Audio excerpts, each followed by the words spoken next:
Assalamualaikum warahmatullahi wabarakatuh. Perkenalkan, nama saya Tasya Aprilia dari kelas E2 Metodologi Penelitian dengan NIM 2210543008 akan menyampaikan hasil metopen saya dari bab 1 sampai bab 3 dengan judul Analisis Pengaruh Penggunaan Dompet Elektronik atau e-wallet sebagai alat transaksi terhadap perilaku konsumtif mahasiswa. Yang pertama adalah latar belakang. Pesatnya perkembangan teknologi digital telah mengubah pandangan masyarakat dalam sistem transaksi. Perkembangan teknologi yang sudah modern telah mempermudah proses pembayaran atau transaksi dengan berbagai platform digital seperti adanya dompet digital, aplikasi pembayaran online, dan layanan transfer uang elektronik. Dompet elektronik atau e-wallet adalah sebagai salah satu bentuk pembayaran digital yang paling populer dan menjadi alternatif pembayaran atau transaksi yang banyak digunakan dalam kehidupan sehari-hari. Mahasiswa adalah orang yang seringkali terlibat dalam situasi ekonomi yang relatif fleksibel. Mahasiswa sebagai generasi yang akrab dengan teknologi tentu sudah pernah mendengar dan melakukan transaksi atau pembayaran menggunakan uang elektronik atau e-wallet yang sangat berkembang di masyarakat. Kemudahan transaksi yang ditawarkan oleh e-wallet telah meningkatkan frekuensi dan jumlah transaksi sehingga potensi bagi mahasiswa untuk mengalami perilaku konsumtif yang berlebihan akan semakin besar. Perilaku konsumtif yang terjadi di kalangan mahasiswa terjadi melalui banyak faktor yang mempengaruhi, diantaranya karena iklan, teman sebaya, dan ketersediaan produk yang lebih beragam menjadi pendorong perilaku konsumtif yang terjadi di kalangan mahasiswa. Dengan adanya perkembangan pesat pada teknologi digital di Indonesia dalam beberapa tahun terakhir ini telah membawa perubahan signifikan dalam aspek ekonomi di Indonesia. Uang elektronik atau e-wallet merupakan bentuk alternatif dari pembayaran atau transaksi yang sangat berkembang pesat di Indonesia. Menurut data yang diperoleh, ada beberapa aplikasi elektronik atau e-wallet yang sangat populer di Indonesia hingga Juni 2024 ini. Sebagai berikut adalah gambaran dari 10 aplikasi e-wallet terpopuler di Indonesia yang peringkat pertama itu diduduki oleh GoPay sebagai aplikasi e-wallet terpopuler di Indonesia hingga Juni 2024 ini. Dari grafik ini dapat dilihat bahwa GoPay sangat mendominasi penggunaan e-money atau e-wallet di Indonesia ya. Adanya pertumbuhan yang signifikan dalam penggunaan e-wallet secara keseluruhan. Hal ini membuktikan bahwa semakin tingginya penggunaan teknologi pembayaran elektronik dalam masyarakat. Banyaknya penggunaan e-wallet di Indonesia terjadi dikarenakan beberapa faktor yang dapat mempengaruhi minat seseorang dalam menggunakan e-money atau e-wallet ini. Adanya integritas dan kaitan erat antara e-wallet dengan platform e-commerce seperti Shopee yang menggunakan alternatif pembayaran dengan nama ShopeePay. Hal ini menjadi kemudahan masyarakat dalam melakukan transaksi online yang bisa mendorong masyarakat untuk menggunakan e-wallet atau dompet elektronik. Faktor lain yang menarik masyarakat untuk menggunakan e-wallet itu adalah dengan adanya promosi dan diskon yang dipromosikan oleh penyedia e-wallet juga dapat menarik minat banyak pengguna. Promosi dan diskon yang diberikan dapat berupa cashback, diskon, dan berbagai penawaran menarik lainnya yang dapat menjadi daya tarik pengguna. Seiring dengan meningkatnya literasi digital masyarakat dalam menggunakan teknologi, digital akan menambah kontribusi masyarakat dalam penggunaan aplikasi e-wallet karena banyak masyarakat yang paham dan nyaman dalam menggunakan teknologi digital terutama dalam melakukan transaksi atau pembayaran. Penggunaan e-wallet yang semakin meningkat ini akan mendorong pertumbuhan ekonomi digital di Indonesia ya. Transaksi ini pastinya akan menjadi lebih efisien dan dapat membantu munculnya peluang bisnis baru yang berbasis digital, serta masyarakat Indonesia akan lebih melek dengan perkembangan teknologi digital. Selanjutnya adalah rumusan masalah. Berdasarkan uraian di atas, maka rumusan masalah dalam penelitian ini adalah yang pertama, bagaimana pengaruh uang elektronik terhadap perilaku konsumtif mahasiswa, yang kedua adalah bagaimana pengaruh penggunaan e-wallet terhadap frekuensi belanja mahasiswa, dan yang ketiga adalah bagaimana pengaruh fitur cashback dan promo pada aplikasi e-wallet terhadap perilaku pembelian impulsif mahasiswa. Lalu selanjutnya adalah tujuan penelitian. Yang pertama itu untuk mengetahui pengaruh penggunaan uang elektronik terhadap perilaku konsumtif mahasiswa. Yang kedua adalah untuk mengetahui pengaruh penggunaan e-wallet terhadap frekuensi belanja mahasiswa. Dan yang ketiga adalah untuk mengetahui pengaruh fitur cashback dan promo pada aplikasi e-wallet terhadap perilaku pembelian impulsif mahasiswa. Selanjutnya adalah manfaat penelitian. Melalui penelitian ini diharapkan akan memberikan manfaat baik secara teoritis maupun metodologis. Yang pertama itu ada manfaat teoritis. Penelitian ini dapat memberikan kontribusi pada pengembangan teori konsumen, khususnya mengenai pengaruh teknologi digital terhadap perilaku pembelian. Yang kedua adalah manfaat metodologis. Penelitian ini dapat menghasilkan instrumen penelitian yang valid dan reliable untuk mengukur variabel-variabel terkait penggunaan e-wallet dan perilaku konsumtif. Selanjutnya adalah ruang lingkup penelitian. Fokus utamanya adalah meliputi yang pertama adalah pengaruh e-wallet, meneliti dampak penggunaan e-wallet terhadap perilaku konsumtif dan frekuensi belanja mahasiswa. Yang kedua adalah fitur e-wallet, menganalisis pengaruh fitur cashback dan promo terhadap pembelian impulsif mahasiswa. Yang ketiga adalah kontribusi teori, memberikan kontribusi pada pengembangan teori konsumen terkait teknologi, digital, dan perilaku pembelian. Yang keempat adalah penelitian ini bertujuan untuk memahami dinamika konsumsi di era digital, terutama di kalangan mahasiswa.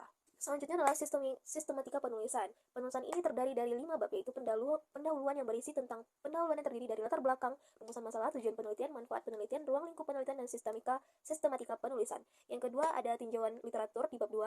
Pada bab ini berisi tentang teori dan dari penelitian terdahulu yang menjadi pendukung dalam penelitian ini, yang nantinya akan membentuk kerangka konseptual untuk penelitian ini. Bab ini juga berisi perbedaan antara penelitian dan penelitian sebelumnya. Lalu yang ketiga adalah metode penelitian. Bab ini berisi jenis penelitian, waktu dan tempat penelitian, definisi operasional, data dan sumber data, populasi dan sampel, serta metode analisis yang digunakan dalam penelitian. Lalu di bab 4 ada hasil dan pembahasan. Bab ini membahas gambaran umum daerah penelitian yaitu Indonesia dan perkembangan variabel berisi penjabaran dari analisis data yang digunakan, hasil pengelolaan data yang selanjutnya diinterpretasikan.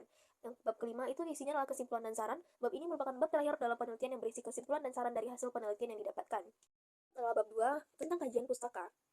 Di dalam ini ada beberapa kajian pustaka. Yang pertama itu adalah dompet elektronik atau e-wallet. Dompet elektronik atau e-wallet adalah aplikasi berbasis digital yang memungkinkan pengguna menyimpan dana secara elektronik dan menggunakannya untuk bertransaksi. Yang kedua adalah perilaku konsumtif. Perilaku konsumtif adalah tindakan membeli barang atau jasa yang sering kali didorong oleh keinginan, bukan kebutuhan. Lalu yang ketiga ada hubungan penggunaan e-wallet dan perilaku konsumtif. Yang pertama ada akses dan transaksi. E-wallet memungkinkan transaksi dilakukan kapan saja dan di mana saja sehingga meningkatkan frekuensi konsumsi. Yang kedua ada promosi dan insentif, cashback, diskon, dan point reward seringkali mendorong pengguna untuk melakukan pembelian yang sebenarnya tidak diperlukan. Yang ketiga adalah psikologis pengguna. Transaksi menggunakan e-wallet tidak melibatkan uang fisik sehingga pengguna cenderung kurang menyadari pengeluaran yang dilakukan. Itu adalah menurut Widya Stuti dan Rahmawati tahun 2021. Selanjutnya adalah faktor yang mempengaruhi penggunaan e-wallet. Beberapa penelitian menunjukkan bahwa kemudahan atau use of us, keamanan atau security, dan manfaat atau usefulness menjadi alasan utama menggunakan e-wallet. Pada mahasiswa, kemudahan akses dan promosi yang menarik menjadi faktor dominan dalam memilih e-wallet. Studi terkait. Yang pertama, penelitian oleh Rahmawati tahun 2020. Penggunaan e-wallet memiliki hubungan positif dan peningkatan perilaku konsumtif mahasiswa di Yogyakarta. Yang kedua adalah penelitian oleh Saputra, kemudian transaksi dan promo e-wallet meningkatkan pembelian impulsif pada generasi muda. Yang ketiga adalah penelitian oleh Ananda tahun 2019, semakin tinggi frekuensi penggunaan e-wallet, semakin besar pula peluang mahasiswa melakukan pembelian yang tidak direncanakan. Selanjutnya adalah landasan teori. Pengertian dompet elektronik atau e-wallet. E-wallet atau dompet elektronik adalah aplikasi digital yang berfungsi sebagai media penyimpanan uang elektronik untuk memudahkan transaksi secara online maupun offline. Beberapa contoh e-wallet di Indonesia adalah GoPay, OVO, Dana, Link Aja, ShopeePay. E-wallet menawarkan kemudahan seperti promosi, cashback, efisiensi waktu yang menjadi daya tarik utama bagi penggunanya, khususnya mahasiswa. Yang kedua adalah teori perilaku konsumen. Beberapa faktor yang memengaruhi perilaku konsumen. Yang pertama ada faktor psikologis atau motivasi, persepsi, pembelajaran, kepercayaan, dan sikap. Faktor sosial seperti kelompok referensi, keluarga, peran, dan status sosial. Faktor pribadi melalui usia, pekerjaan, gaya hidup, dan situasi ekonomi. Dan selanjutnya adalah perilaku konsumtif memiliki beberapa karakteristik. Yang pertama itu tidak berdasarkan kebutuhan tapi keinginan. Yang kedua dilakukan secara impulsif. Dan yang ketiga adalah dipengaruhi oleh faktor eksternal seperti tren, promosi, dan lingkungan sosial. Yang keempat adalah hubungan penggunaan e-wallet dan perilaku konsumtif. Kemajuan teknologi finansial atau vintage seperti e-wallet telah mengubah cara mahasiswa mengelola keuangan dan berbelanja. Kemudahan akses dan promosi seringkali menjadi daya tarik utama yang meningkatkan frekuensi di transaksi.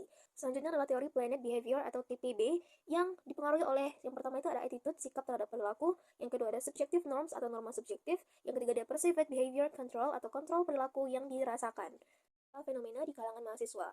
Berdasarkan survei yang dilakukan oleh berbagai lembaga, mahasiswa seringkali menggunakan e-wallet untuk kebutuhan sehari-hari seperti makanan, transportasi, dan belanja online. Kebiasaan ini berpotensi meningkatkan perilaku konsumtif, terutama jika tidak disertai dengan pengelolaan keuangan yang bijak. Lalu selanjutnya adalah hipotesis. Penelitian ini ada hipotesis utama, yaitu hipotesis penelitian. Yang pertama itu penggunaan dompet elektronik e-wallet sebagai alat transaksi berpengaruh signifikan terhadap perilaku konsumtif mahasiswa. Yang kedua adalah penggunaan e-wallet atau dompet elektronik sebagai alat transaksi tidak berpengaruh signifikan terhadap perilaku konsumtif mahasiswa. Lalu ada hipotesis tambahan seperti frekuensi penggunaan e-wallet berpengaruh signifikan terhadap perilaku konsumtif mahasiswa. Lalu promosi dan cashback apakah berpengaruh signifikan terhadap perilaku konsumtif mahasiswa. Yang ketiga adalah kemudahan penggunaan apakah berpengaruh signifikan terhadap perilaku konsumtif mahasiswa. Yang keempat adalah keamanan transaksi e-wallet memiliki hubungan signifikan terhadap perilaku konsumtif mahasiswa. Selanjutnya adalah bab 3 yaitu metode penelitian. Yang pertama itu jenis penelitian. Penelitian ini termasuk jenis penelitian kuantitatif karena bertujuan untuk mengukur pengaruh penggunaan e-wallet terhadap perilaku konsumtif mahasiswa. Data yang digunakan adalah data primer berupa hasil kuesioner yang dikumpulkan dari mahasiswa sebagai responden. Definisi operasional. Definisi operasional membantu mengukur variabel penelitian dengan jelas. Berikut beberapa definisi operasional yang relevan. Yang pertama itu adalah penggunaan e-wallet, diukur berdasarkan frekuensi penggunaan tujuan transaksi, jenis e-wallet yang digunakan adalah GoPay, OVO, Dana, dan lain-lain, dan fitur yang sering dimanfaatkan adalah cashback dan promo. Yang kedua adalah perilaku konsumtif, diukur melalui indikator seperti pembelian impulsif, frekuensi pembelian yang tidak direncanakan, dan besarnya pengeluaran yang melebihi kebutuhan. Yang ketiga adalah fitur cashback dan promo, diukur melalui frekuensi pemanfaatan promosi dan dampaknya terhadap keputusan pembelian. Lalu selanjutnya adalah metode analisis data. Metode analisis yang digunakan yang pertama adalah analisis deskriptif untuk menggambarkan profil responden dan pola penggunaan e-wallet. Yang kedua adalah uji validitas dan reliabilitas untuk memastikan instrumen kuesioner dapat dipercaya dan mengukur variabel dengan tepat. Yang ketiga adalah analisis regresi linear berganda digunakan untuk menguji pengaruh variabel independen, pengaruh e-wallet, fitur promo terhadap variabel dependen, yaitu perilaku konsumtif. Terima kasih, sekian hasil dari pembahasan Metopen bab 1 sampai bab 3 yang telah saya buat. Terima kasih jika ada salah dan janggal, mohon maaf. Sekali lagi terima kasih kepada Ibu dan Bapak dosen. Assalamualaikum warahmatullahi wabarakatuh.